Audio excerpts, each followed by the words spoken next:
We're back for another fun-filled video.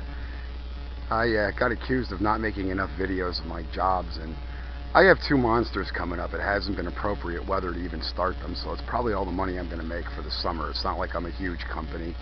I'm small, and as you can see, my helper had already left. There's nothing to do besides throw a little spackling and paint, and unfortunately it's got to dry for about an hour before I can even play with it. But this is the type of work I come out, except for the glob of bird shit on the side. That wasn't anything I missed. I'm going to clean that off before I leave. There's a rubber roof, and as you can see, it's perfect. Perfect installation outside of the bird dew. Birds are already after it. That's what sent this gypcrete into decay. There's a lot of acidity, and there's bird droppings, humongous amounts on top of the tombstones, all of them. And when you have that type of acidity, I should say, and a type of acidic agent, this is what happens. But this is the type of roof you get. And we're going to take our heat gun, and we got that seam popping up a little bit. And that's kind of expected, because what happens is the rubber's folded when you get it. And what happens is it starts unfolding itself, and in peculiar ways. Depends on which way it was folded. That's some of those pops and stuff that you get. But that'll lay right back down. I just have to hit it with the heat gun. It's the type of work that I turn out. That's for all those big mouths on YouTube.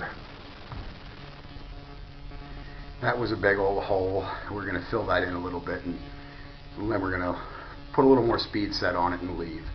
But one more coat of speed set, and you can't do too much with a ceiling that's totally falling apart. Really, it needs to get after it some in there. So this needs to be painted, and unfortunately I don't want to hit them for another $400 or $500, but that's what it's going to take. I'm going to assume this is going to eat another 3-4 gallons of paint inside here, because it hasn't been addressed probably in a long time. Looks like since the 80s. I don't think it's ever been touched in the 90s, and it's 2017. But all the moisture coming in, it basically took the paint and it broke the bond that the paint has. So I actually got to use like a primer on that. This structure is actually, it's made out of slabs and brick, which is really surprising that it hasn't cracked more or fell over.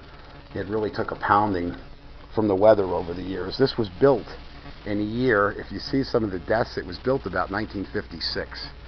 The Armellis were the first ones in here. And you can see, not 1956, 1926. The first, they contemplated after the father, Sabatino, after he got sick, I believe, was the story. I don't know.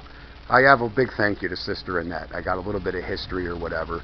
So this thing's been here since the 1920s. And it was redone over once or twice, and this is probably the third time. I'll probably be long dead after whoever gets after it next, at least exterior-wise. Those rubber roofs, they hold up, Christ, 50, 60 years. I'll be long since gone before that roof ever needs attention.